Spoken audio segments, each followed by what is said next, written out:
In 1720, shares in one British company rose from around £100 to nearly 1,000, and then collapsed. The company's name promised oceans, colonies, and overseas wealth.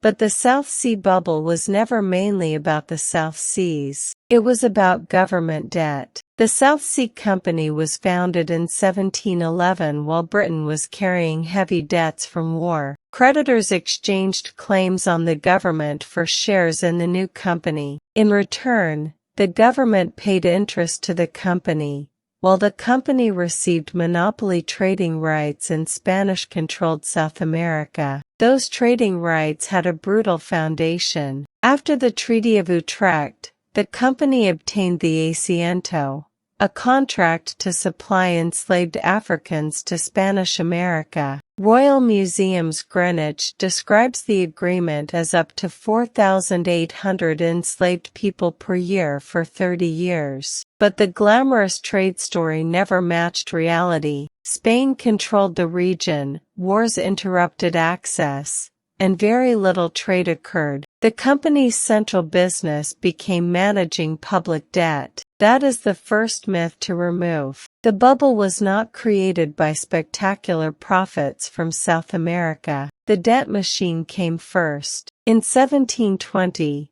Parliament approved a much larger plan. Holders of government annuities could exchange their debt for South Sea shares. Britain would reduce the interest paid on parts of its debt.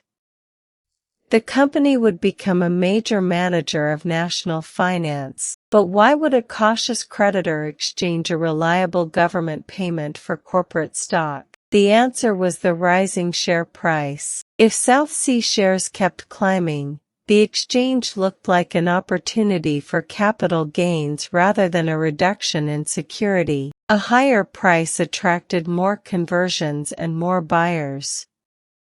More demand then pushed the price higher. The scheme began to feed itself. The company made speculation easier through subscription sales. Investors could reserve shares with a smaller payment and pay the rest later. Credit and installment plans allowed more people to join without providing the full price immediately. The market also filled with new speculative companies, pamphlets, rumors, and promises. One surviving pamphlet argued that the South Sea Company could pay a 38% dividend for 12 years. Satirists portrayed London as a carnival where greed, politics, and finance had become impossible to separate. The price climbed rapidly. A South Sea stock certificate issued on June 22, 1720, records £1,000 of stock bought for £4,000 at the market price of the day. By late summer, shares approached £1,000. Then the direction reversed. There was no single button that burst the bubble. Installment payments came due.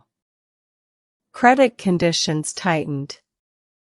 Directors and investors sold. Doubts about the company's real income became harder to ignore. Once buyers expected prices to fall, the same feedback loop began working in reverse. Selling created lower prices. Lower prices created more selling. The crash accelerated through September and October. Thousands of investors were damaged, political figures were implicated, and Parliament launched investigations into corruption and insider dealing. Robert Walpole helped organize the political and financial reconstruction. Parts of the debt were reorganized, and the estates of some directors were used to compensate victims. But here is another correction. The South Sea Company did not vanish when the bubble burst. It continued for more than a century, largely as a manager of government debt, and was only virtually dissolved in 1853. The bubble was real, but the familiar story is incomplete. It was not simply a fake company selling dreams to foolish investors. It was a public-private debt operation whose success became increasingly dependent on a rising share price. The South Sea Company did not discover endless wealth across the ocean. It discovered something more dangerous.